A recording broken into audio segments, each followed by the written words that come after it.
chapter umuntu uthembekile kuNkulunkulu kodwa uNkulunkulu yena uthula.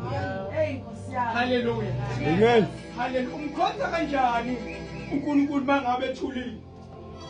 Uthi uHabakuk mayihlangene nesimo esinjalo ku chapter number 1 for the whole chapter uthi why God doesn't do something about this.